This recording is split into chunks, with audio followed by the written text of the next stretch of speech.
Ooh, what's up, world? Welcome to the Fantasy Football Forge. My name is Steve. I don't have a whole lot of news. I might just go through the news that's going to be in my video that comes out tomorrow morning. Uh, but maybe I'll hop onto Reddit, make sure nothing else has happened today. If you're watching this in the future, just scoot on ahead. Here, my cat comes to create trouble. Gotta make sure she hasn't knocked out the microphone yet. There we go. Still good. Maybe I'll keep that on the screen just in case. So, welcome on in. Yeah, just, fast forward till you start to see the draft go. We'll see if we can't get a full draft today or whatnot. I don't think anybody's here yet, so just gonna stall and wait. In the chat, there is a link to the mock draft. We can do 10, we can do 12, we can do half, we can do full, we can do standard. Let me know in chat if you have any kinds of requests in terms of the format that you want to be practicing it in. I guess. Let me, let me pull up the fantasy football subreddit. See if there's anything new that's popped up on there today.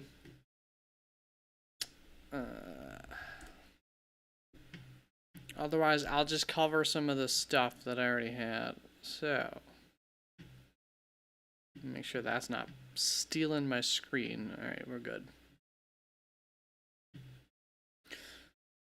Which one did I grab? Okay, fantasy football.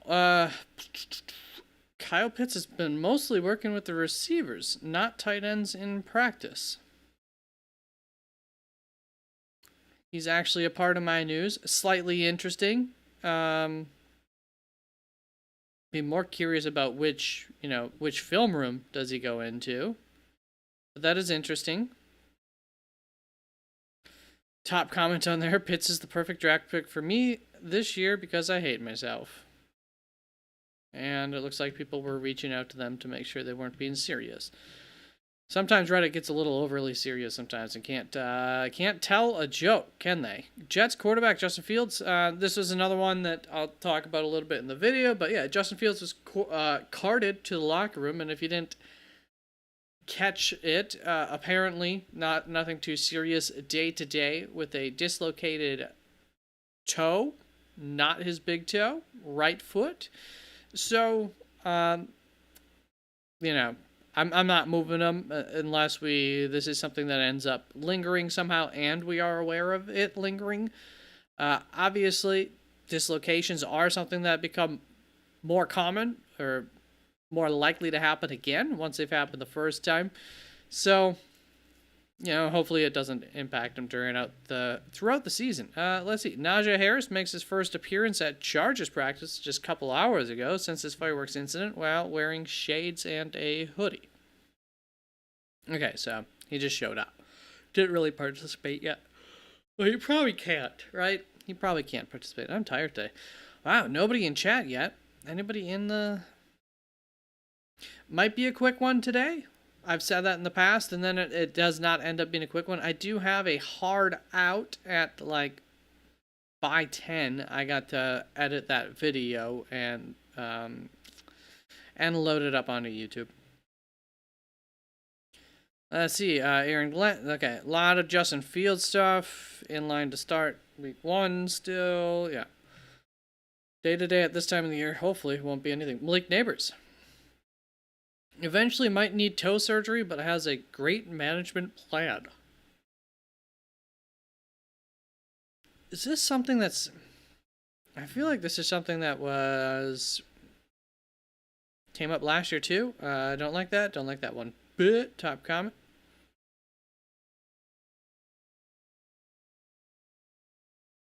Yeah, that's what I thought. Somebody says, from what I've read, this has been an issue with him since college. Yeah, that's what I thought too, is that this has been something that since he got drafted has been an issue. I don't know exactly what it is.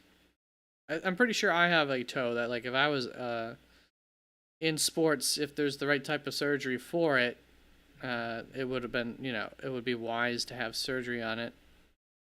Keenan Allen gaining interest from teams. This is another thing that I do talk about. This person asking if they're a later round draft pick. Obviously, you can't really know that until you know where they go.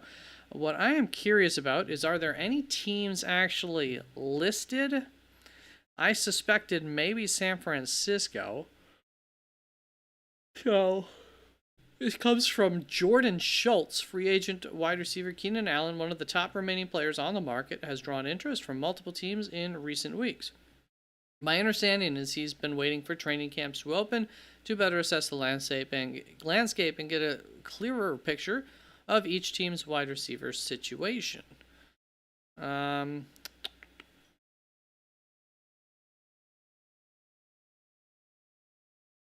Let's see. This top comment seems relevant. Every year, we see situations like this unfold for the remaining top wide receivers on the market, and injuries or concerns about depth at the position for certain teams will bring clarity to where he ends up quickly. One team I have my eye on, I have no info, is the Patriots. I don't think that. That's from Griffin Proc. I don't know if he's somebody or not. That was from Threads, on Threads, I should say. Now, I do want to make sure. Sometimes. Okay. So sometimes I pull out the chat thing and then I don't actually see chats. I'm just making sure that people weren't talking in chat and I didn't realize it. Looking like this Thursday might be a dud for participation, but that'll happen. So far, participation has been good this year, which has been nice. We sift through tons of fantasy football material, players with consensus hype that you just don't get. Come on. All right, I'm going to hop over to, I think, to our NFL and check that out.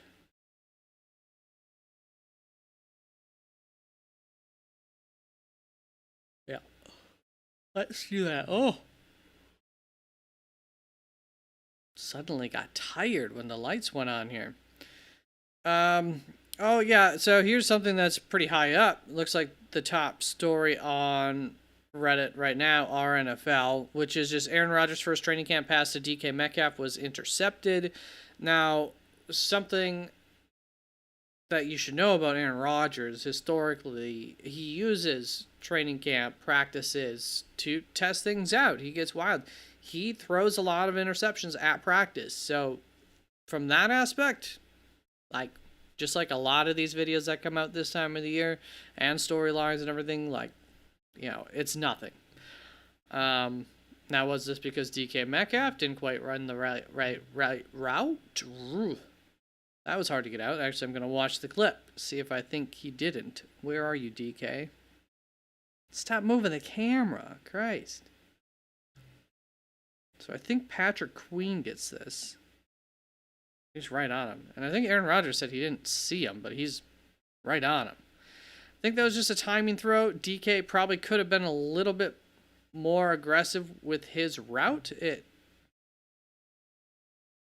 So that should be something that they'll, help hopefully be able to get ironed out between the two of them, too, with practice. So, I mean, those are learning situations that, once again, that Aaron Rodgers does actually, take to heart as learning types of situations. Rappaport. Christian Wilkins made like $30 million last year. Okay. Whatever. Rappaport, more on... Okay. Christian Wilkins had...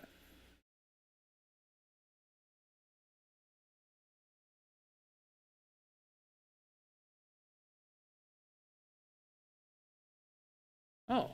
So the Raiders released Christian Wilkins today. I didn't catch that one. Wow. So Christian Wilkins, there was a disagreement about surgery.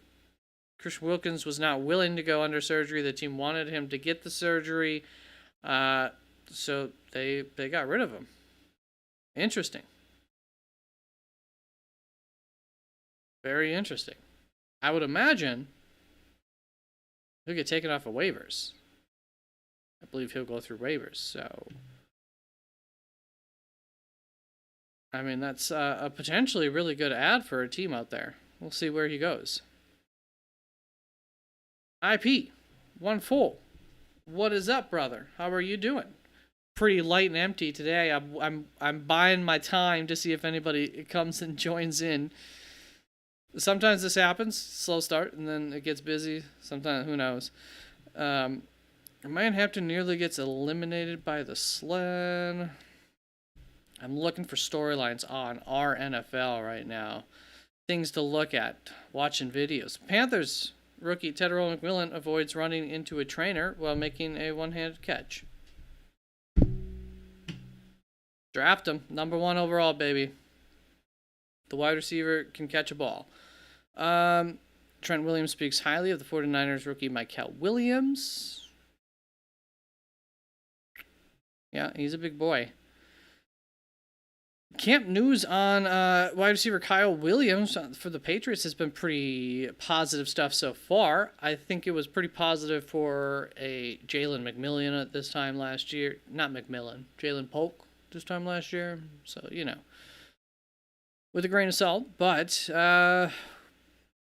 one-handed grab on the sideline and contested catch against Christian Gonzalez. Chilling. I'm good. I'm apparently tired. I keep yawning as another one comes. So just chilling. I'll be definitely okay if this is a shorter stream because I need to edit a video and get it up onto YouTube for tomorrow. Not a big one though, so doesn't matter. I think CMC has monster year with no Debo and Ayuk hurt. Yeah, I mean, no Debo, I think, is relevant to him. I don't know about Ayuk and him really competing for any of the past work. But, of course, I mean, still, I get it. That could always increase a target here and there just because wide receivers aren't able to get open and stuff like that because they're less talented than Ayuk. But, yeah, I mean, CMC is a beast when he's healthy. The only question will be, is it one of those injuries that actually prevents him from being healthy? News has been good on that, so that's good. I'm willing to draft him quite highly. Yeah, it's one of those things where, like, especially with where you can get him, if you don't have to draft him high, if you are at pick 12 and he's still there or something, like, the value, the potential, you're drafting a guy who can, it's a league winner at that point. League winner potential. Fading Jay Jetta. What makes you the most nervous about him? So I actually moved CeeDee Lamb up ahead of Justin Jefferson. So CeeDee Lamb's now my number 2. I think there's a surprising amount of question marks for the top 10 guys outside of Jamar Chase. Don't trust quarterback. So I like J.J. McCarthy a lot. But yeah, it's still something you have to take into account. And I think that the team will want to run more than they did last year. I think they'll want him passing less than Sam Darnold was. And it's a good defense, so that helps that. Yeah, exactly. Darnold was good. Yeah, I mean, J.J. McCarthy's not going to be as good as Darnold was last year, right? I mean, sorry. Yeah, J.J. McCarthy's... I thought I was saying Jay Jetta. J.J. McCarthy is not going to be as good as Darnold. Like, almost zero chance of that. And I don't even think he'll get the opportunity statistically to be that good once again. Because I do think that they'll be running more. It's still, he's just still such a great talent. And he's still the by far best option in his receiving room and doesn't have too much competition. And Addison might miss a few weeks.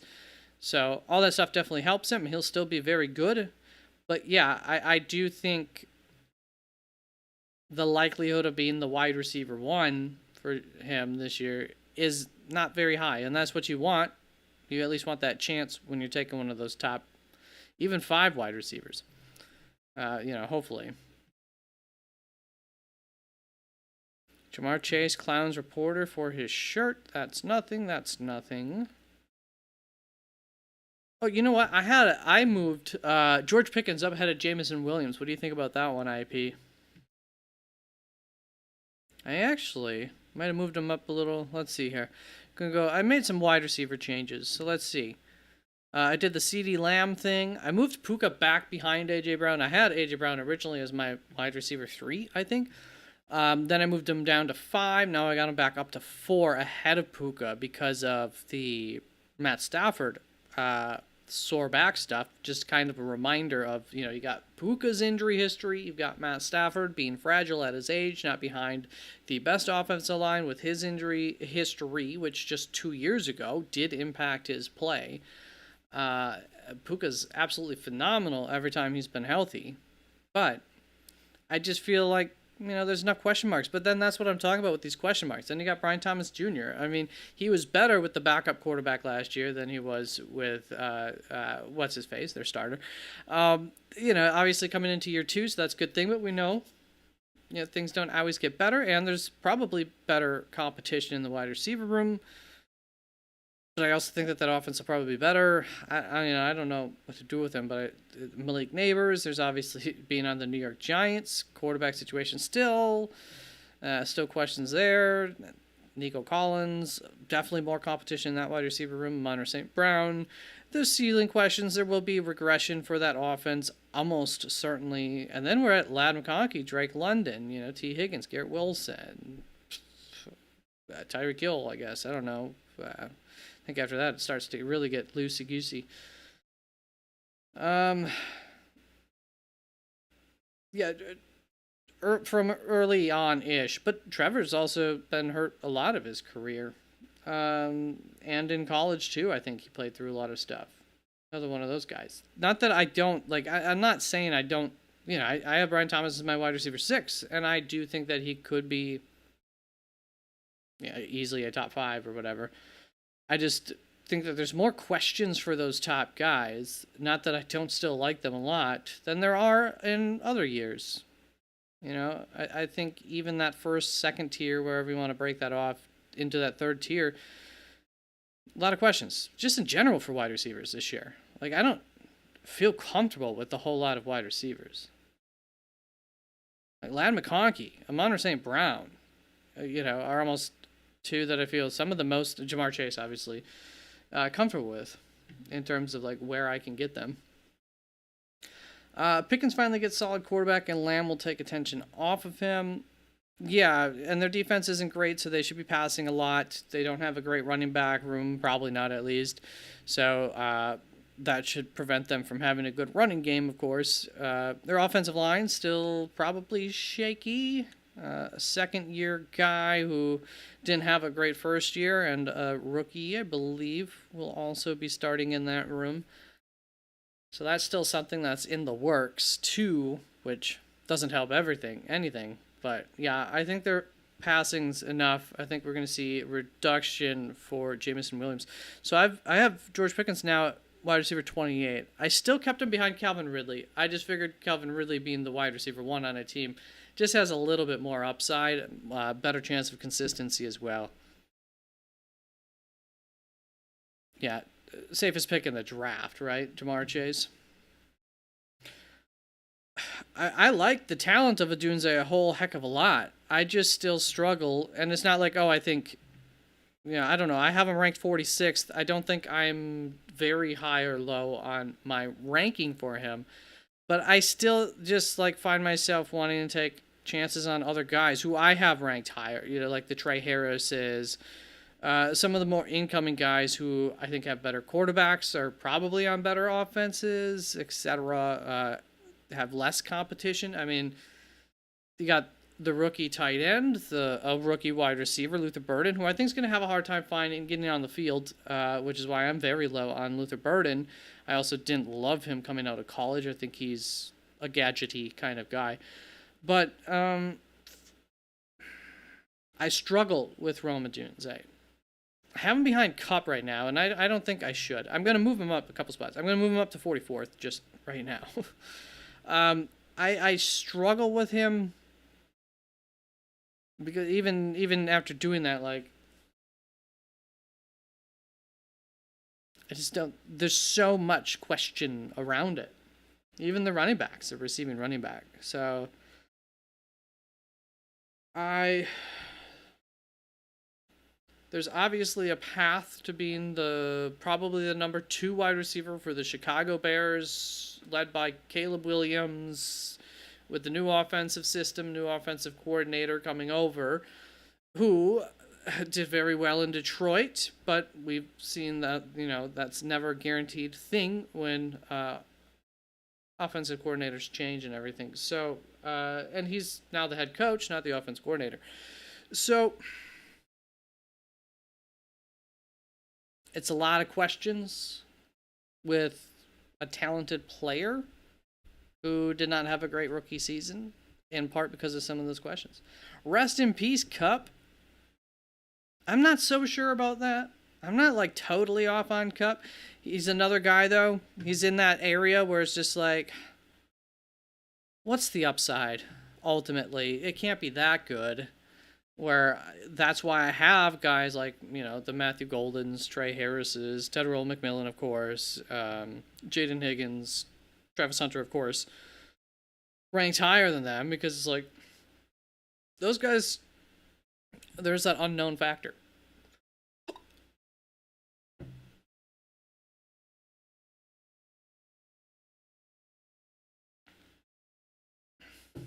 Yeah, and Devontae is really good around the end zone. And I think Devontae also helps them to be more effective in the pass game around the end zone overall, because he'll also help to open things up for Puka. Puka could learn from Devontae. There's some similarities in their styles of play. IP, are you going to want to get in on this mock draft? If so, join it. There's a link up at the top. If you need me to drop it again, let me know. And if you're not going to join, that's fine.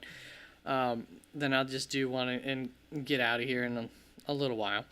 But, I think I talked about Puka at the beginning of, like, extremely efficient, consistent, reliable, has the eye of his quarterback, who's a good quarterback, on a team with a fair defense, but nothing so stunning that they don't have to play from behind at times, etc. Found it? All right.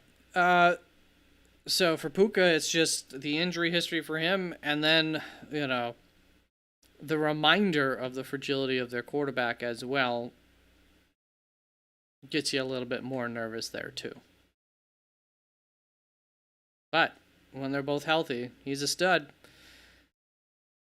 I struggle to see him, improve a whole lot on what he's done, because in my consistency rankings, which is a measure of what they did and consistency, it's just not purely like, oh, they got an A for being very consistent. It's like an average fantasy points per week consistency ranking. Puka, I think last year, because I go through and I eliminate, it's just on a per game basis, he was like 2 or 3, I think wide receiver 3 in my consistency rankings. Obviously had the rookie year that he had. He's a stud. What other differences did I make here with my rankings? I hate the, DJ Moore is another one. I just get so nervous about that. Devonta Smith, Marvin Harrison, Zay Flowers, Cortland Sutton, Juwan Jennings. I almost just want to put Juwan Jennings over all that, just because I feel like I feel comfortable. I know what he's... Same with, Cortland Sutton, kind of know what they're going to give you. And it's consistent. I have Rashee Rice all the way at 30th. I don't know what to do with that exactly. Am I too low on that, too? It's just that I love him, but there are question marks. And then he's going to miss time on top of those question marks. I was fair ignoring the question marks and taking the chance on him before he was going to be missing time, but if I'm going to have to, get nothing from him for 3 weeks, 4 weeks, I don't want to take him too high. Let's see, there's some Jack Bash news, which I cover in the video that comes out tomorrow morning. I know I made some other changes on here, I swear. I think I moved Deebo Samuel actually back a little bit more so I moved Diggs, Jaden Reed, Jacoby Myers, I think I already had Darnell Mooney ranked ahead of him. I moved those guys up a little ways. I moved Emeka Egbuka up a little ways. Pearsall fell a little ways in my rankings, and I did a couple of tier changes as well, which always opens up for guys to then move up further or fall further the next time I go over my rankings. Oh, I moved Chris Godwin down. The best news? I think it's nothing. I don't want to go in because I talk about it in the video, but like, he's running with the twos. Deontay Thornton, the later draft picks, running with the ones, so that has people concerned. But it just has to do with their roles, and I do think Besh will take over over Trey. I just had his name at the tip of my tongue. They're shifty wide receiver who works out of the slot. I think that Besh will beat him out, but he's just starting behind him, so he's not running with the ones. He's never going to be taking over Jacoby Meyer's spot. I think in the future he might, that kind of ZX Jacoby Myers role. But I actually think it's kind of a good thing, because although I think that he has the ability to be an X receiver, that's obviously a lot more demanding, especially for rookie wide receivers. And so the ramp up period and the chances of having a year like Marvin Harrison did last year when you're in the X, I think are much higher. Whereas if you're able to work as a slot receiver, I think it's a fair bit easier to get into that role, and you just get peppered with a few more targets more easily. Especially when you don't have some dominant X receiver. Jacoby Myers, I would not call dominant. Nino. What's up, Nino? Long time no see, brother. How have you been? I got any thoughts on taking Waddle and Ridley over guys like Olave, Addison, Pickens, McMillan? So, I have Waddle over Addison. I mean, I think with Addison, I moved Addison down a fair bit because I think he's supposed to miss a few games, and it's not like he's somebody that I absolutely loved. So he missing some games, and that I bumped him down to my wide receiver 38, whereas I have Waddle at 33. So taking Waddle over Olave, I would not do. I think that the opportunity for Olave is much, much greater than Waddle. And talent-wise, I think he's proven himself better. I know that there are concerns. But I am an Olave guy. And the Olave people are coming out of the woodwork in terms of some of the shows that I watch. My cat's going crazy. Can you hear her? Meow, meow. Pickens, I have Pickens a little bit higher. I've been lower on him. I've gotten higher on him. It looks like Dak Prescott's going to be there to start the season, going to be in good enough shape that he's going to be there all off season. So I think, that Dallas team, when you look at the betting odds for most yards by offensive, most passing yards by offenses, Dallas was a second or third, for most best odds to have the most passing yards in the NFL, betting odds. And then, of course, betting odds. And then when you look at, I think, offensive touchdowns, passing touchdowns, they're like 7th. So, and then you got Brandon Cooks had like 7 last year, because teams focus in on CeeDee Lamb, especially he's so, shifty, so good around the end zone, that helps to open things up for the other guy. So, I think this is a pretty good opportunity for George Pickens, and I'm definitely willing to take a chance on a guy who has been inconsistent through his career. I think he'll probably be more consistent. Consistency still concerns. I still have concerns for him with consistency, which I don't like inconsistent guys. But he's one who, I feel like we might be underestimating. He could very well be a wide receiver too, even though he's going as a higher end flex. No, we're not going to get 10 people today, I don't think. Metro's in here. IP, are you in here yet? Oh, yeah, there we go. McMillan? I'm thinking of the wrong McMillan. Why can't I think of the right McMillan? Oh, Tedderol McMillan, I have literally one spot behind Jalen, ahead of Jalen Waddle in the same tier, so I don't mind that. Ridley, I have over all of these guys except for Olave. Uh, yeah, all of them except for Olave. I think Ridley has, the number one wide receiver on a team. We know he's a good talent. Uh, I think the upside for him also is in that, wide receiver 20 area, and you can get him later than that. So I like taking a chance on Ridley this year. I don't feel ultra comfortable with it, but where you can get him, I think it's good value. Happy to hear that, Nino. Are more of you in chat? Do you want to get in this? I'll resend the link, make this a little bit easier on you. Okay. So now we're gonna get going. So I have a hard out. We're probably just gonna get one in today, so we'll take our time getting to that. But do we run amok? We do, Mr. Magic. We got questions and stuff going. Metro thinking my best take makes sense. Yeah, I think people are gonna be overreacting to it, most likely, unless it's just something that like by a week from now he's already running with the ones. I don't care. No, you can have the one. I just go wherever. So guys, should we do 10 team or 12 team? Amongst drugs. Welcome on in. That's you, Nino.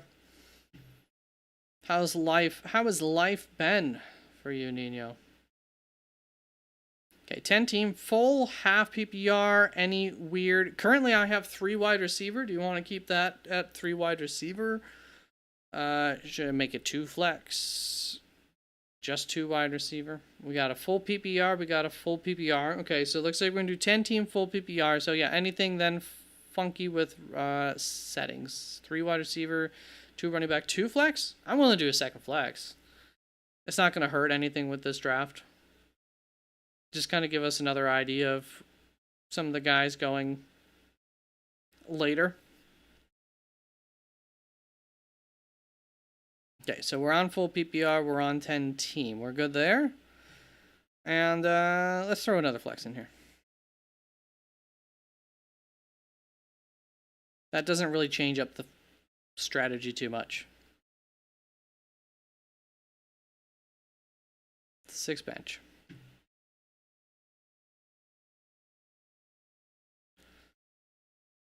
I guess I'll go with the 7. I don't think I've quite... Maybe I'll go 6. I don't think I've quite, drafted in that middle spot there.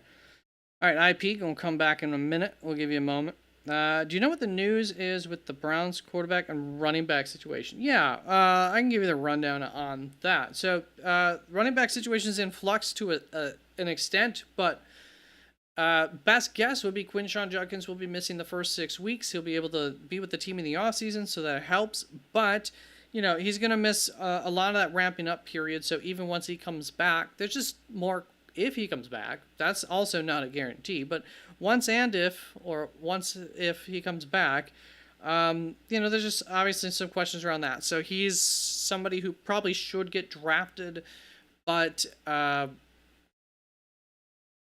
later on in drafts now. I mean, I was really high on him. No, I'm not.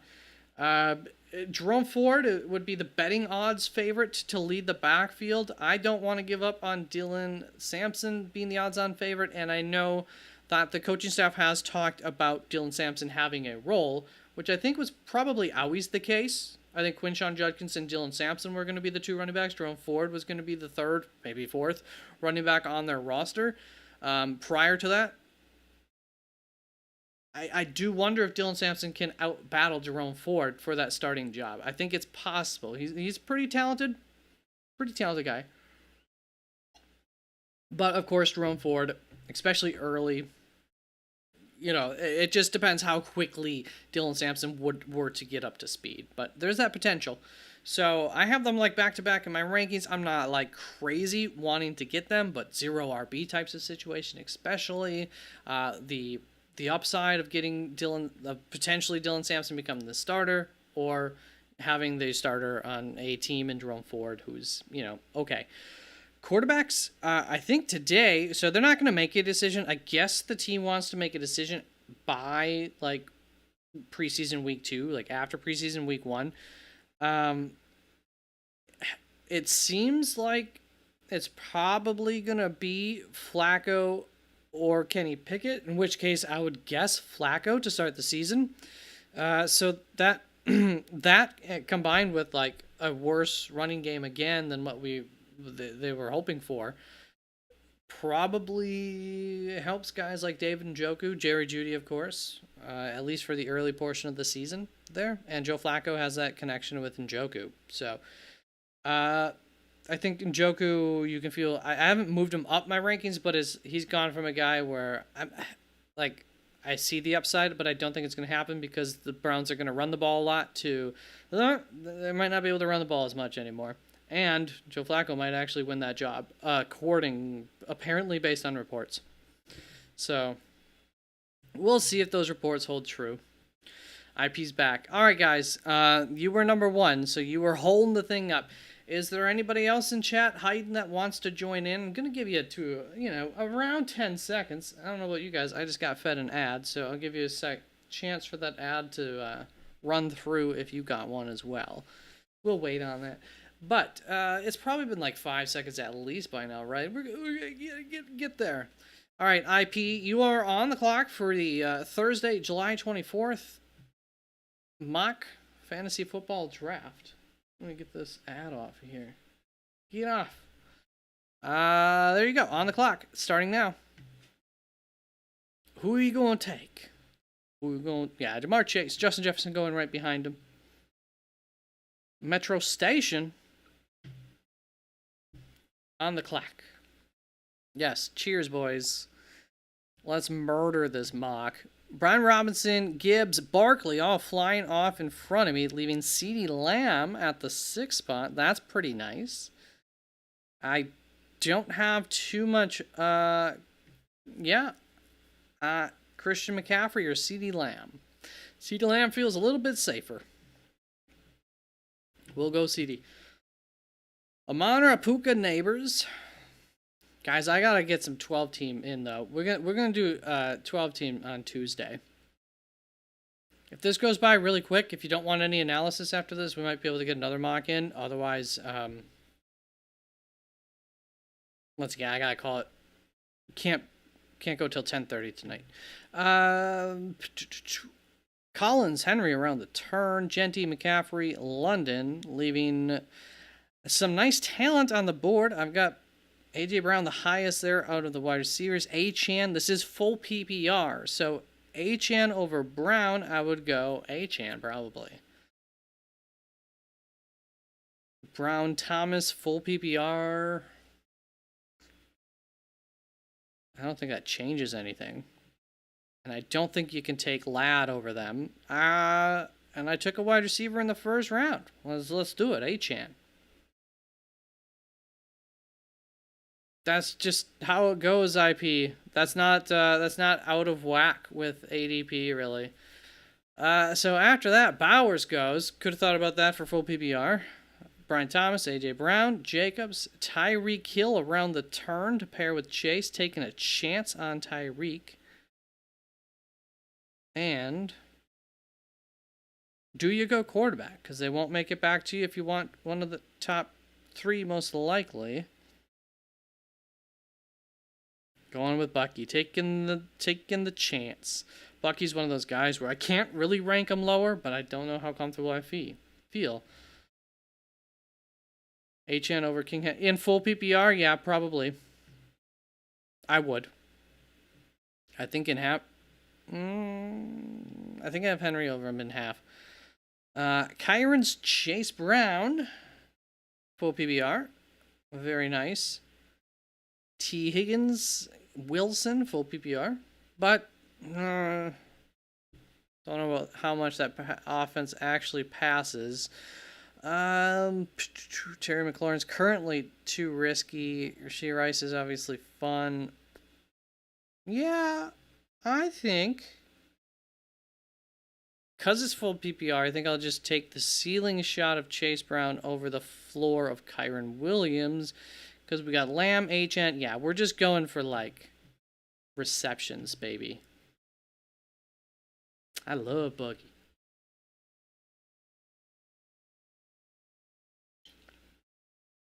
Yeah, he was good last year.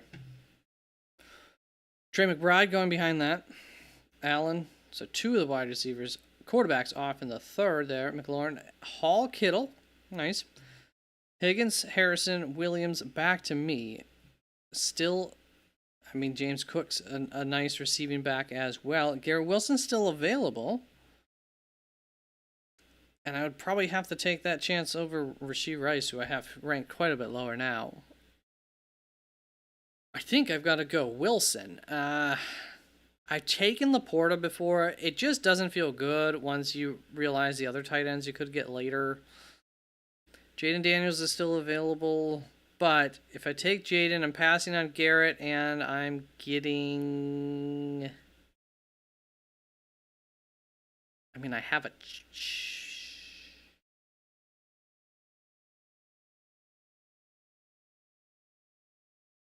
chance at like DK Metcalf.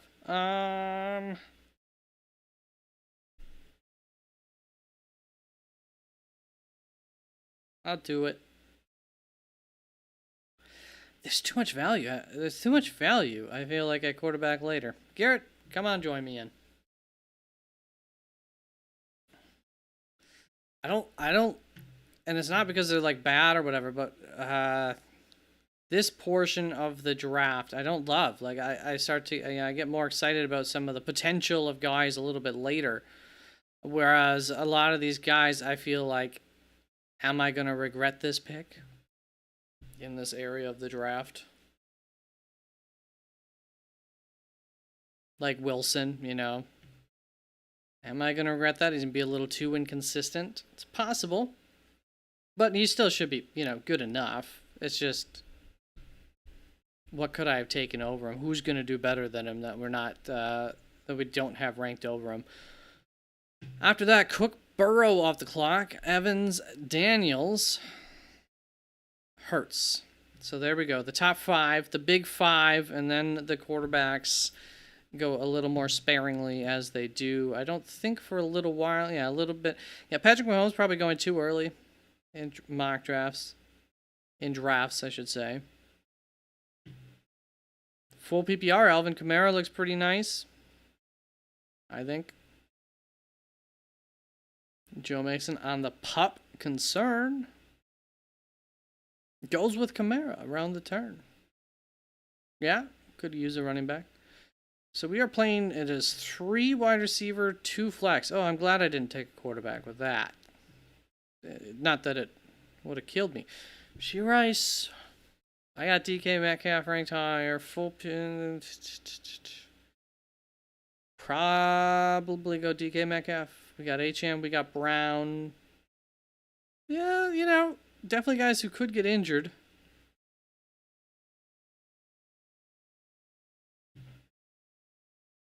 I'll go for the upside potential. It just feels so much like Wilson in some ways. It could be nice. It could not be. You know what? Let's do it. Let's go with Omarion. Let's add that on in here. Metro. Metro upset by Kamara going. Yeah, so far in his career he has been. Hopefully, I have him ranked a little bit high, so hopefully he is not again. So this works out for me. Connor Smith. Connor always the good value. Here, because I wanted George Pickens not necessarily more than DK, but also, I don't know, maybe. Probably not. You know, probably not. But DK almost made it to me anyways, too.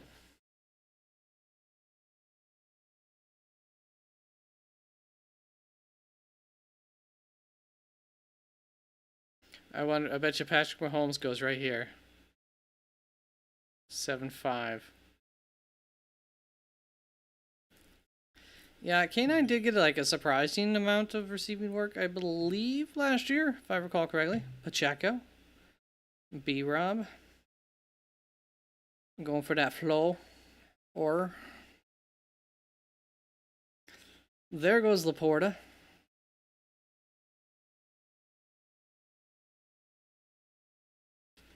See, like, this is one of those rosters where it looks really nice, but because of Laporta, like, the moment one of these guys gets injured, are they going to hit it down the home run? Or I should say, because they went quarterback and tight end, especially with 3 wide receiver, 2 flex, like, leave yourself a little susceptible.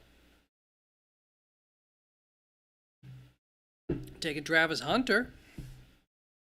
The news on him has been more positive in terms of fantasy football upside. Sounds a little bit more like the team is being realistic and maybe getting him more offensive work. Oh boy, guys. Chris Olave. I mean, I'm not going to take DeAndre Swift over Chris Olave. Ah, boy. I'm gonna draft Chris Olave again this year. That's just how it is.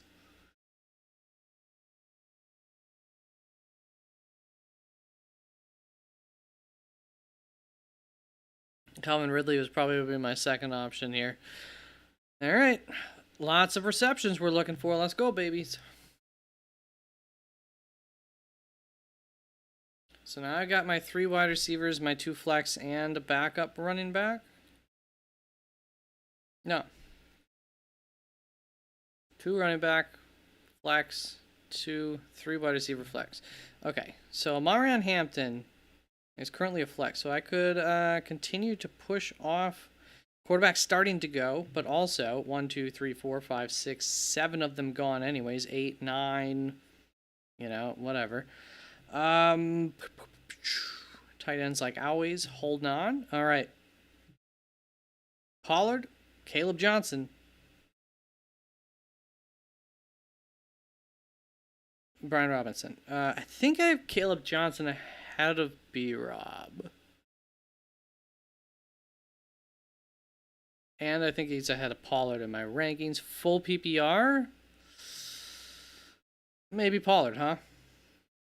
Okay.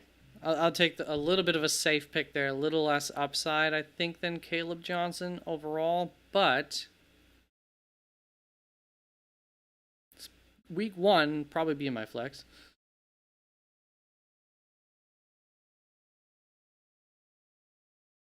So what do we got here? 3 wide receiver, 2 running back, tight end. So you still need your last flex, right? Because you want Hurts Hawkinson around there.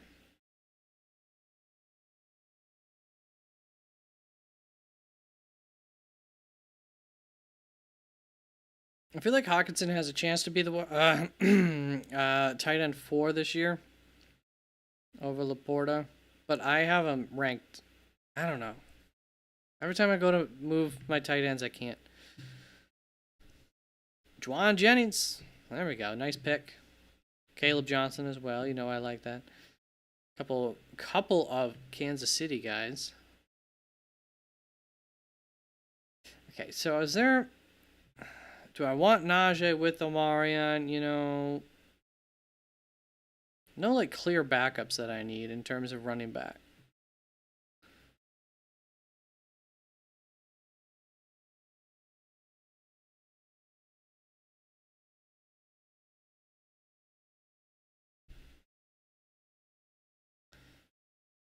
Matthew Golden.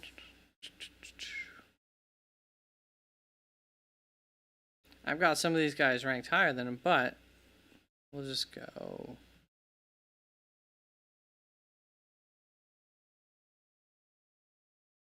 We'll take the chance on Matthew. See if we can't get something from that. If they fall, they fall. Yeah.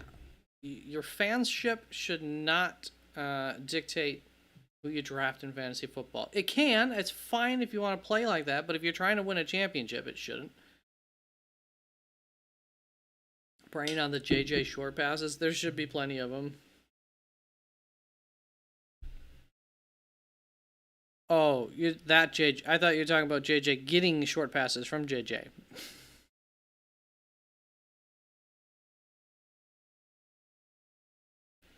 I mean, he's got a good arm, but I wouldn't call it a cannon either.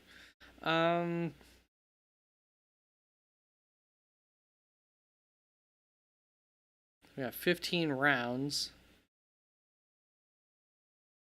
Scattaboo, I think you want to come home with me? Or Javonte Williams. Which one has more upside? Scats or Javonte? Because yeah, I think I want upside, which I think is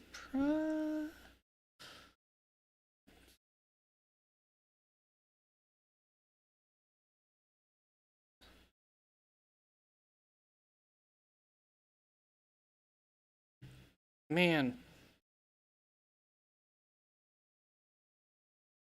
Let's go Ramondre here. I don't know. Nino building a retirement home, are you? ETN, Diggs, Myers, Ridley, Smith, Connor, Kittle, yeah, Henry, yeah, a little bit. It's always risky. You know that probably somebody's gonna fall off. Ridley ain't that old though yet. He's younger than you always think. Connor.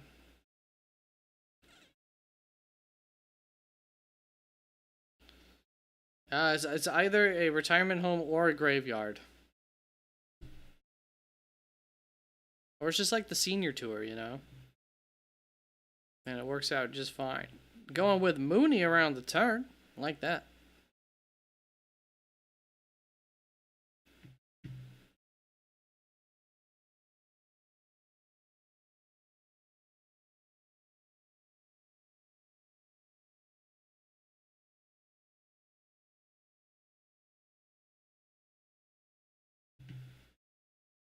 Goff still out there. In the 11th round. Goff, Kyler, Herbert, Birdie. Birdie. Pretty Purdy. Pretty Purdy. Can you name the movie? Pretty Purdy. Darnell Mooney, and you're stuck too. I know there's so many options around this area of the draft. It's like, do you reach for one of your targets? Do you take one of the guys who maybe has less upside but is solid? I'm leaning a little bit into some of that. Like, I'll just take... I guess I'm kind of flipping back and forth with a lot of my picks in terms of upside or just getting a guy who can fill in that other flex spot. Because I do feel like, 3 wide receiver, 2 flex, got to fill in a lot of spots. So it's kind of okay to have that floor too. And don't want to take too many guys who aren't going to be able to be playing until like week 6 before they're good. A couple of quarterbacks go.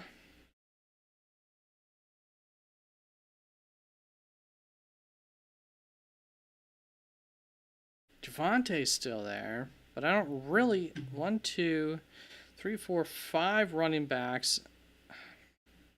I don't think I really need more. I got wide receiver, quarterback, tight end, or 2 tight ends and 1 quarterback.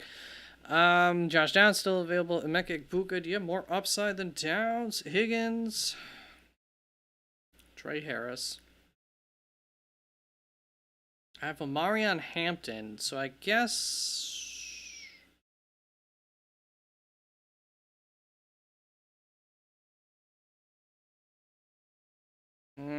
I can't not take him. Trey Harris coming to the squad. Joku Loveland going. I did mm, take a chance there on tight ends, huh? I like him more than I did, so it's maybe a growing thing. Darn it, Team 9? Why'd you take Cade? Alright. So now I gotta take Tucker.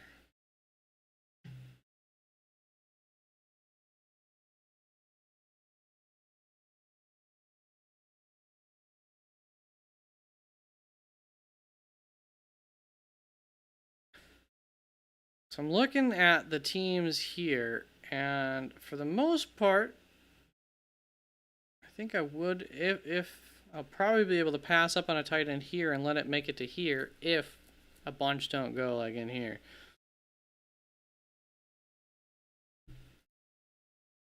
It's just insane to me that probably a starting running back, 12th round, almost 13th round.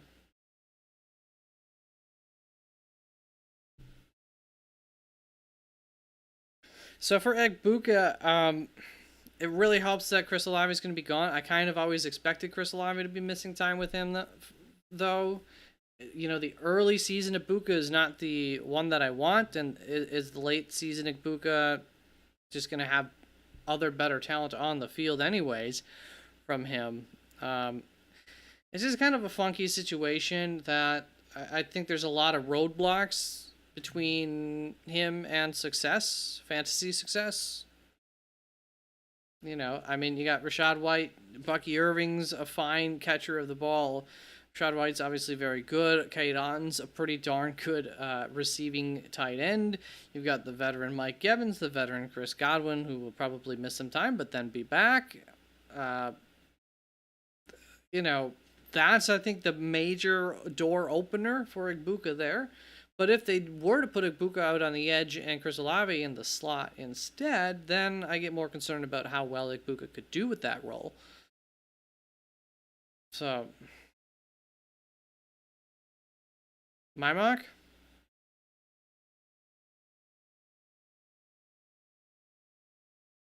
Yeah, I like it. I think for the most part, I mean, I think I could have gone Kincaid here, and Harris still probably would have been here because he goes after these guys ADP wise. So I think that was a mistake personally. I'd rather have Kincaid. I didn't tech out the tight ends there. Dak Prescott goes here. You know, I could have gone tight end, quarterback even, and then still gotten something for what. But I didn't want to go too thin at wide receiver because, you know, just 5 of them, with one of them being Chris Olave, one of them being Matt Golden. Then you got the question marks with the slight concerns with Wilson and Pickens, even though obviously, hopefully they'll be mainstays there. I just wanted to get 2 more wide receivers, preferably more earlier than not, because now the wide receivers are starting to get thin.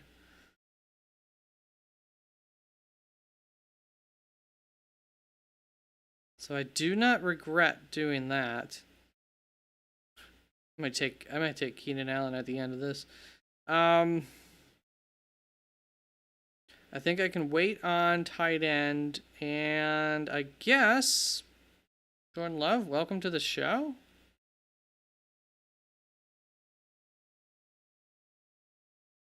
Justin Fields floor, Jordan Love I think I have a pretty darn consistent.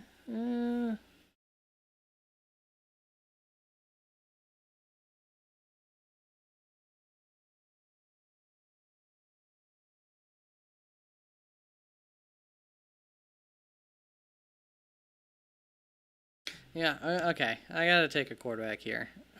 Jordan Love, come on down.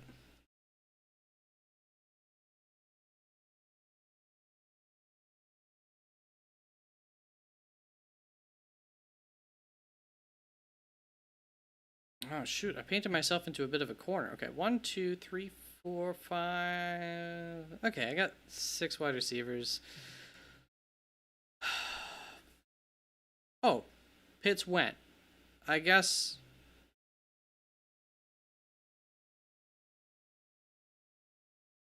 I know what I'll do. Okay. Do I want to pair Jordan Love up with Drake May? There's a chance that Drake May could be better than Jordan Love, right? Is there? Or just Fields? Or Trevor Lawrence, for that matter?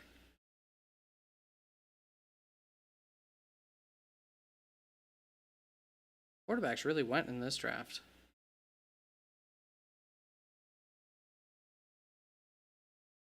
That or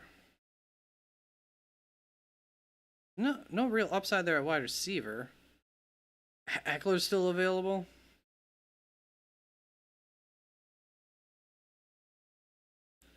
A little bit of a safety net there from Eckler.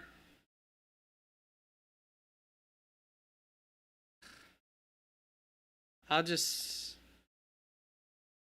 I don't think crazy for liking JJ. I just like other guys more than him. Once again, I expect them to run more. You know what? I can always drop Dylan Sampson if he doesn't get that starting role and pick up something else. We'll just take a shot on that starting Cleveland job. And then I got a surprise for my last pick.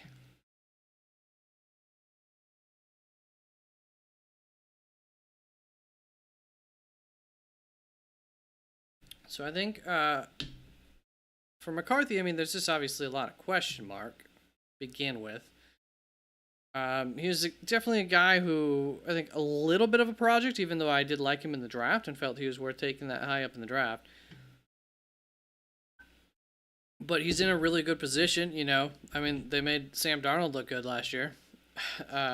They can do a lot with quarterbacks, so they're gonna make life as easy as possible for JJ McCarthy. If the only reason that JJ McCarthy will completely fail is going to be because he's not a good quarterback. If he's at least mediocre, he should be fine. For fantasy purposes, you know, whatever, you can get him near the end of the draft, so he's still fine there. But I don't think the upside is too great. I think part of making life easy on him will be establishing the run. I'm just going to roll with Jordan Love at my quarterback. Oh, boy. That's going to be a fun train week to week. But that's okay. A little inconsistency, whatever. He's like the quarterback 7 or 9 or something last year. At least, especially before he got injured. No, I don't want Drake May. I kind of do, but I don't. We are going to take a chance on... Did I pass him up? I think so. He wasn't taking... Oh, no! Metro! The heck you doing, Metro? You took my man. Oh,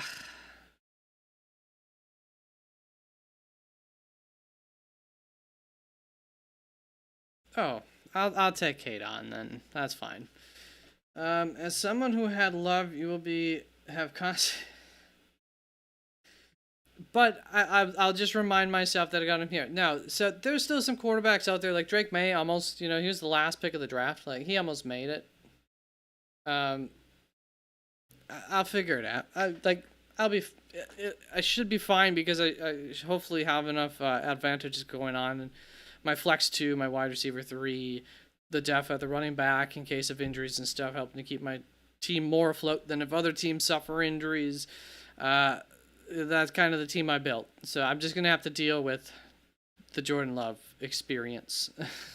And as a Packer fan, that's kind of all right. And hey, I do have the Lovecraft stack, so that's going to add a little bit of volatility, which I think is kind of fun for this. I think there's an odd mixture of volatility and consistency here, because the first 3 guys that I got for PPR, full PPR, you get a lot of consistency. Then for Wilson, well, that could go either way. Maybe it will be quite consistent and good, but I do think that ceiling is limited, and I do think that there's a chance for, well, I mean, last year wasn't the most consistent, you know, so I think for where you can get him in the draft, I should be able to get some sort of normal return on my investment, at least from him. And then Pickens, you know, I think some nice upside, very high upside, I think, with Chris Olave. And I shouldn't sell that too short of Pickens to be also, you know, he could outperform Olave. And maybe even Garrett Wilson. I doubt it. And then tight ends, and then we got taking some shots. I like the upside shots ultimately taken around the roster as well there from time to time. So I like it. You want me to go through your rosters? IP, my team kinda nice.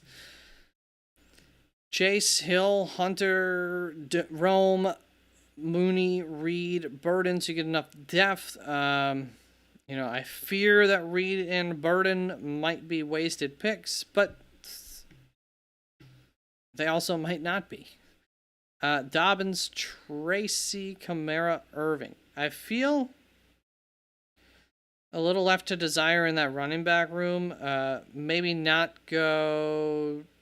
You picked Hawkinson. You're never going to start anybody over Hawkinson. This should have been a running back, I would say. Eckler. I think Eckler would have been a great little addition to this team because he'll probably be better than Tracy. So, if or when Kamara fails or something like that gets hurt, but also bye weeks and stuff. So you got 1, 2, 3 into Hunter, Roma Dunze, Mooney. So you need Hurts and Hawkinson to live up to their draft to give you those advantages, which Hurts should give you an advantage like half of the weeks. Hawkinson about the same. Bucky, I think, also got to live up. I like Mooney. I would like to see a running back there. And to be perfectly honest, I also probably just would have said I spent up on Hurts. I'm going to take another shot at another, wide receiver or running back here. But if you have more faith in some of these guys and you don't feel like you have to do that, Hill. So it's like a lot of upside. Not always the upside that I'm gambling on, but a lot of upside. With Hill could be obviously a top 3 wide receiver. I mean, to get him at the end of the second round. Yeah, if Hill comes through, Chase and Hill, that'll be a devastating start. Then you get those slight advantages at quarterback and at tight end enough. And then you just need Hunter to turn around, to do it. You need Kamara to continue to do it. You need Irving to continue to do it. You need Rome to show up. Mooney can just do what he did last year, and you're fine for where you get him. Tracy, I have some concerns. J.K. Dobbins, I don't see any kind of ceiling. Same with Tracy, really. Burden, I'm not like a huge fan of. We spoke about Rome earlier. Metro, Brian, Bijan, AJ Brown, Evans. You get, the number 1 quarterback, probably. Walker, Pacheco. It just feels solid. Then, of course, you like Worthy. I don't. Caleb Johnson, I think, is a good pick. Your 4th running back, which leaves your wide receiver room then a little bit thin, but you come back, you get Juwan Jennings. Charbonnet, 5th running back, nice, good running back. You, of course, take your Tyler Warren with Mason Taylor, who, I won't be shocked. He's better than Warren. Higgins, Bash, I like them, and Fields, which Lamar Jackson has some injury potential, so I get that. Not going to harsh on that too hard. How many wide receivers do you have? 1, 2, 3, 4, 5, 6. So early season, it helps that with the whole Rashee Rice thing right there. That makes the roster build better. It wasn't for the Rashee Rice thing, but then you might not have taken Worthy here. I'd rather Chris Olave. So yeah, I get the vision there. I get it. Metra. Amongst Nino, what'd you do over here? You got the retirement center. We looked at that. You also went tight end early, but you did wait on quarterback. You get Stroud May, so you did something like me, but you doubled up on him. And then you got Pitts, which I was planning on doing as well. So you did basically what I was planning on doing, but with the addition of Kittle. Now, I wouldn't bother taking Pitts if I got Kittle. There's just zero chance in this world that you're starting Pitts over Kittle ever. And if Kittle gets injured, well, go draft, go pick up somebody off the waiver wire who is currently the hot waiver wire addition at tight end rooms. My personal opinion, but I get it. People want two tight ends. Running back room's obviously quite strong and has like a high floor element, very high floor element to the running back room, I would say. Then you wait on wide receiver after Nico. So you're going to be Connor going to be playing a running back in your flex spot, one of them, a fair amount of the time. After waiting, you get Smith, which obviously he's solid. Ridley, nice upside. Myers, probably solid, a little bit of risk. Diggs, not my favorite risk to take, but, you know, if it pays off, it works out. Same with the Emeka Egbuka. Once again, you know, I see the vision that you went, and you have that advantage from Kittle there, which is nice, which, you know, not to dog Hawkinson, but I feel like there is a difference in the type of advantage you get from one to the other. But it could be closer than we expect.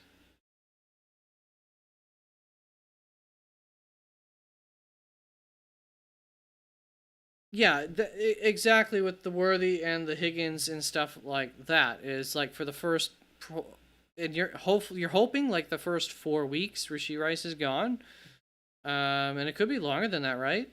For Rashee, is he one where that would be? No, he's I guess 4 weeks would be a max. That's the issue. But you're hoping you get like a 3-4 week suspension, giving Higgins, Besh a chance to make you get comfortable with them. In the meantime, A.J. Brown, you know, Mike Evans, Juwan Jennings should all start hot as well. So it's just that weeks 4 through 6, 7 period where there might be some questions if you can stay healthy. But if you stay healthy, you make it through that and you make it into the playoffs, is one of those teams that could grow. Caleb Johnson, Zach Charbonnet with an injury.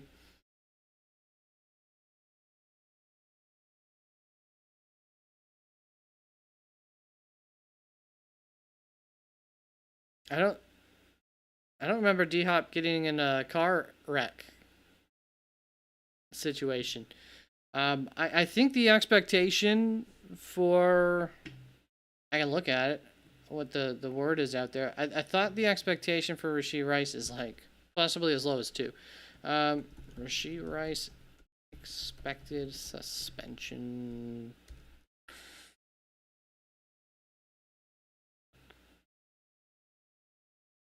Multi-game 2 to 4 is likely. That's what I thought. Metro, you got added? What is that? Oh, you got an ad. Well, I was talking about the 6-week suspension, D-Hop. I don't know about the D-Hop thing. I don't recall what his suspension was for. I did not think it was for the same thing, though. The expected suspension for Rashee Rice is 2 to 4 weeks, according to artificial intelligence on top of Google, but that is what I have heard as well, generally speaking. 6 weeks is domestic violence, so, and the league treats that pretty harshly, so imagine that compared to what Rashee Rice did, bit of a difference. Pretty much regardless of exactly how reckless you think Rashee Rice's activities were, they didn't at least result in anything as reckless. So, yeah. Steroids and narcotics. Oh, yeah, that's right. He was doing some steroids because of injury recovery. I agree. I'd even say Laporta, maybe like after Bowers, McBride, Kittle. I think the gap. Yes, I think the gap is before Laporta. I have Laporta in his own tier, and I don't like that one tier that Laporta's in. Like I said, I've drafted Laporta, like, you know, where he goes at ADP, and I think my first draft that I did, and it just didn't feel good later on. Every time that I've gone late, since then I've been taking Kincaid. Made that mistake here, didn't get him. But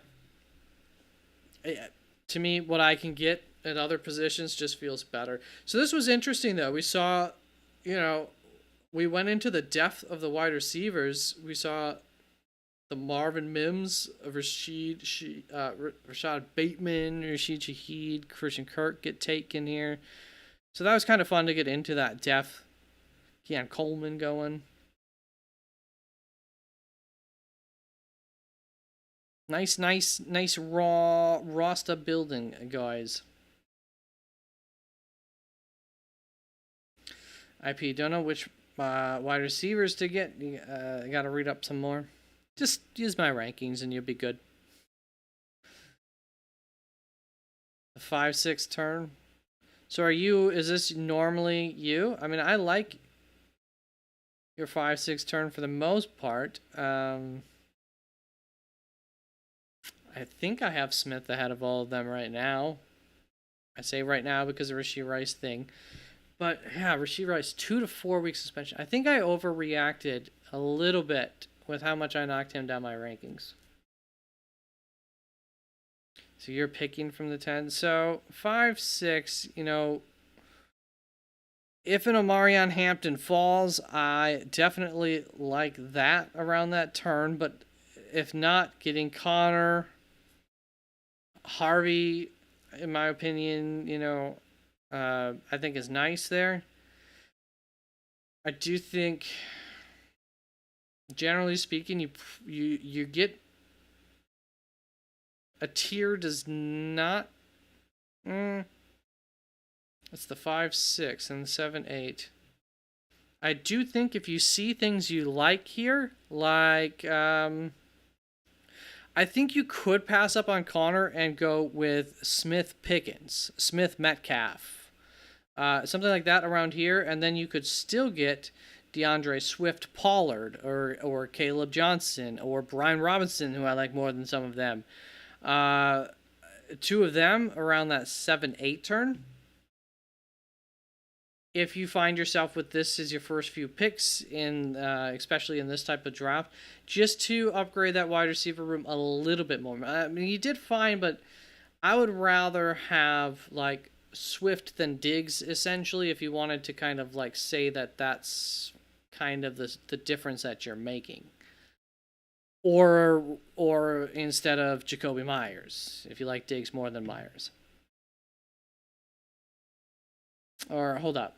That was a little bit too much because 7-8 turn. So I still like Ridley there. So that'd be one running back. You get Ridley, Smith, blank. You don't get Connor. And instead of Myers, you get like Swift or Pollard instead of Connor. Okay, how do I word that better? Instead of Connor and Myers, you could have had DK Metcalf / George Pickens and Caleb Johnson, let's say. And I think that offers more upside. I would probably rather that.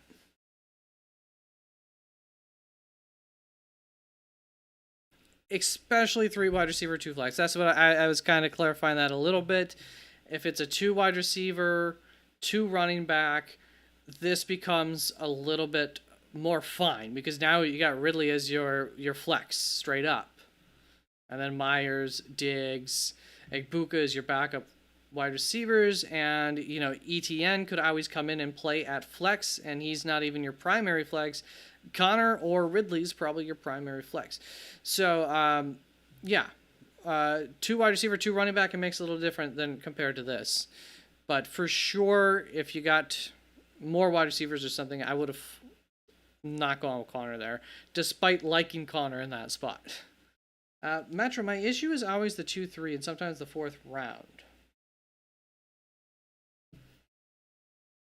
Do you usually pick, are you early on? So for like the 2-3, so you kind of saying like you always feel compelled to take a quarterback or something around this area of the draft because of the fall off happening? Because I would say the fall off, like Ladd McConkey, I would still take over the quarterback. JSN, depending on how you feel about him, you could take over the quarterback. Then once you get to like McLaurin and stuff, Higgins, I would probably still take over the quarterback. Once you get to McLaurin, Harrison, Wilson, Evans, I understand doing that instead. And then running backs, I still think that they're Chase Brown at the very least, you know, is still worth taking over Lamar as well. Half PPR, full PPR, whatever, it doesn't matter. So if you're feeling compelled, I would think hard about which guys need to be there that you're going to take them there at early third round instead of one of those quarterbacks or instead of like Lamar. No, it feels like I always grab wrong. Okay. Well, maybe that's because you're taking a quarterback. Maybe you would feel better about your other position if you took a different one of your. So if you took A.J. Brown and Chase Brown, and then you took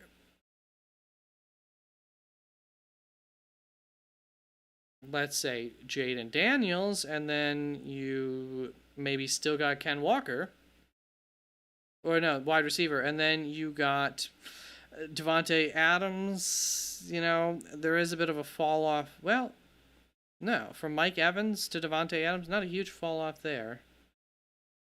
Am I doing this right? So you get a running back here. You could still get Mike Evans there. Yeah, never mind. Well, I was trying to give you another quarterback. So if you took a running back here for Lamar, and then you took a quarterback still in the fourth round, and then you took a wide receiver here, Devontae Adams compared to like Mike Evans, I don't think a huge difference there. But then you're taking not Lamar. If you want an early quarterback, I think it's kind of a horse piece, and you take whatever you feel the most comfortable with.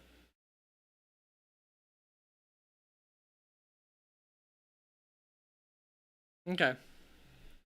Well, I think that'll help you feel a little bit better if you don't take early quarterback then, if you feel comfortable not taking early quarterback and waiting. Because, you know, then you can get Dak Prescott here. Herbert. Purdy. Kyler. Goff. Whoever you like there. So you're saying you feel like your wide receivers were weak? Because I think the thing to not forget is that you did get Juwan Jennings. So I think your wide receivers, and then you got two guys who hopefully one of them by the end of the year will be a solid, you know, possibly even wide receiver 2 at that point, or back end wide receiver 2, high end flex type of guy. And with a little bit of luck, better than that. Like, you know, good wide receiver 2, nearly wide receiver 1 production as they hit their stride and there's other injuries going on around the league and stuff. I think the one thing to remember, though, is like, yeah, you got Juwan Jennings here who's going to outproduce that ADP. So when you look at it and you look at where you got your other wide receiver, it's like, but the production should be good. All right, we are almost at 10 o'clock already. Look at that. So just one today, but I think we got some good conversation. And any other conversation you want to quick toss on out there? Did I miss anything here? I was thinking about looking after. That was still about the about the turn there for you.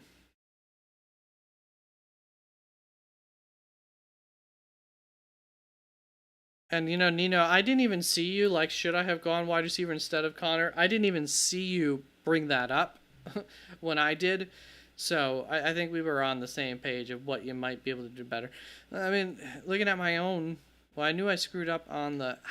I'm generally speaking, I really like the potential of this roster. This might be my favorite roster that I had drafted to date. And my second one was pretty strong when I drafted it back here. But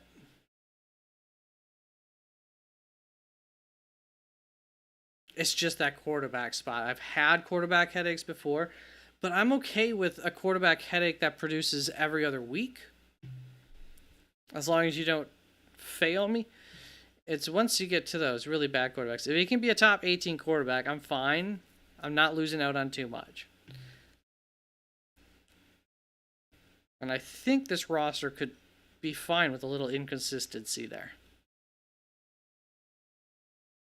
I would have liked Dak, though, instead.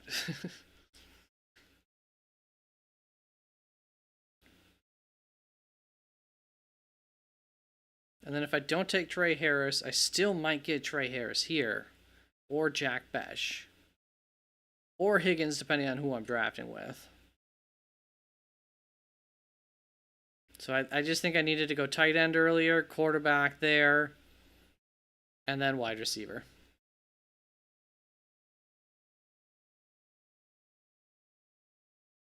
I would love to. Got an ad again. What's up? It's on the lowest ad amount. I apologize. It's just nice to get a couple ads in there, but sometimes it's annoying. So I do apologize for that. But it helps, helps make it worth my time. A penny at a time. Was there anything that I don't think I was talking about anything that you really... I wasn't answering anything at that point in time, was I?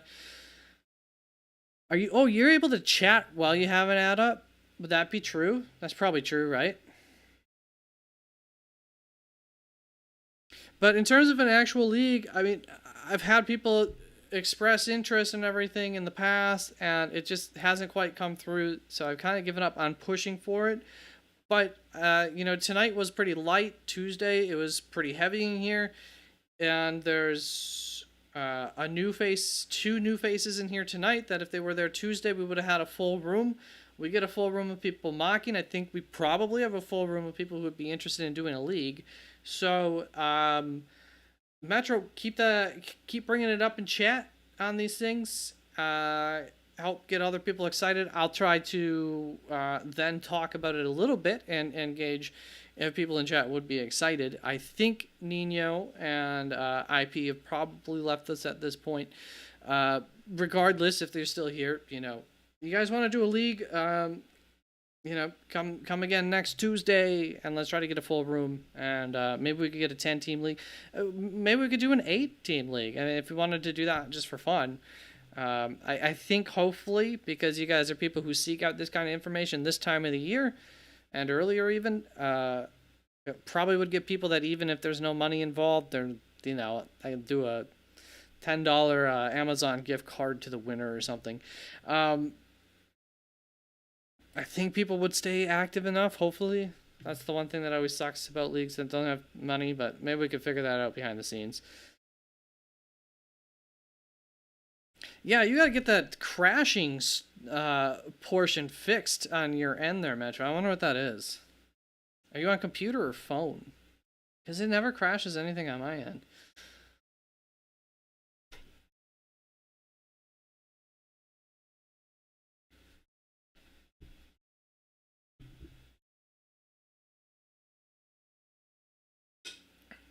Metro, are you a zero PPR guy? No. I just released a video yesterday on zero PPR. I was going to say check that out if you are.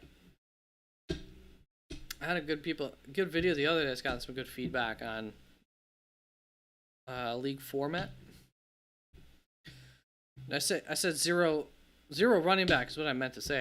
Did I say zero PPR or something?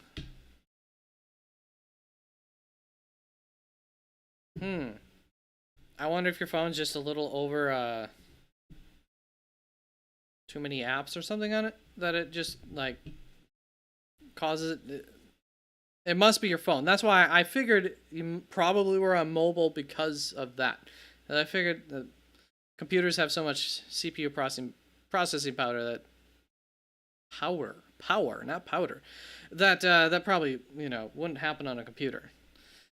If it was on your computer, I was gonna blame YouTube if it was on your computer. On your phone, I'm blaming your phone. Can't stand the anxiety of zero running back. I went, it wasn't exactly zero RB, but I think it was 2 years ago. I don't know, with a really good roster. That was, once again, I don't think it was exactly zero RB, but it was like, I went into, after the draft, between the draft and week 1, there was no guarantee that I had I think even a single starting running back on that roster. It does it on your computer too. Huh. Well, then I'm at a loss. Then I'm a no help. I am definitely not IT. Uh, it's only me and Flock. Oh, you like Flock? I subscribed to Flock really early on. I still support him. I still remain subscribed. I still hop in some. I've heard some advice from him where I just did not understand it and felt like he spent too much time live streaming and not enough time running numbers, I guess. Sometimes. But he works his tail off, that's for sure.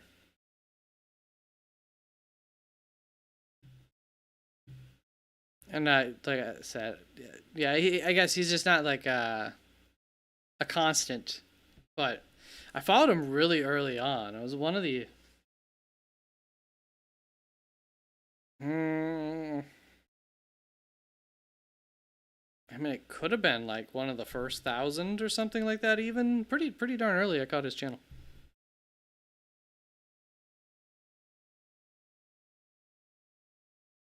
Okay. Yeah, and sometimes I feel like I've felt like it's like he needed more analysis, but you watch him more than me, so and maybe he's changed some things too. He's also gotten, I think, better resources over time as he's gotten bigger and reaches out to other people because he doesn't stream as much as he used to, does he? Because that's how he got big. He was just going hard with really long streams every day. That's I don't want to. I don't mean that in a sense that that's the only reason, but it was part of his strategy. Okay, he does go less now. Yeah. So maybe some of my issue with him has gotten better then. Okay. Okay. A more normal. So now that he's not streaming all the time, I bet you some of my issues with some of his analysis probably has gotten better because he's had time to actually look at things instead of just be on all day on his live streams and going and not being able to actually go in and look at numbers and stuff like that. So maybe I'll check out some of his stuff again, see if I once again agree with him. But one heck of a rise for him, man. Sal, fantasy headliners, yep. Sal. I have mixed emotions on Sal. Sometimes I like him. Sometimes I like him less. All right. But, I mean, that's, at the end of the day, too. I could say I disagree with literally every fantasy analyst out there. There's not a single fantasy analyst out there that I don't agree with everything that I agree with everything that they say. So maybe I'm holding these things against them a little bit too much for some reason. Same here. It's his style. He doesn't do. I'm not like how I do my YouTube channel is more so how I like a lot of my YouTube fed to me. I don't want that overproduction. Not that it doesn't look nice and it doesn't work well and this and that, but I feel like he's got some pretty good production. I'll give him that.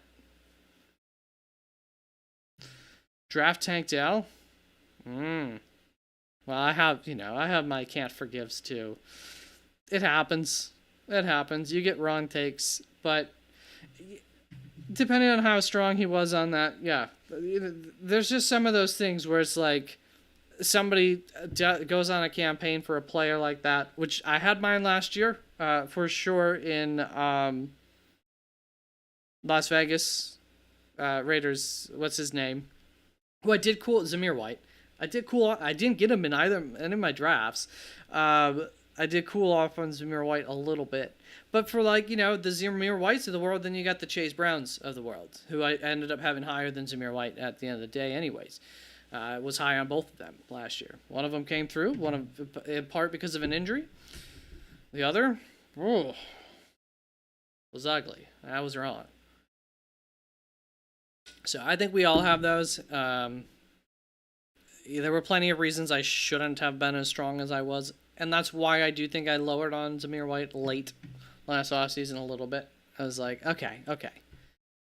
You can't be this bold. You got to be realistic. So, one of those things you learn from. All right. I think we call it there, Metro. Appreciate you for hanging out as always, my man. And that was a fun draft. I like that. I want to see how this team works out. I really do. That's one thing that sucks when you get a mock draft that you're interested in, even if you don't love it or something like that. I gotta get the outro. Well, I don't have an outro, but the stream up here. All right. Yeah, lower view count tonight. Just didn't. I guess Thursday night people are doing things. May the forge be with you as well, forever and ever. Wow, I hope I'm not that blurry on your guys' screen. Looks blurry. No, it's not blurry. All right, we're good. All right. Have a good one, Metro. I'll see you Tuesday, if not sooner in the comments or something of a video. Bye-bye.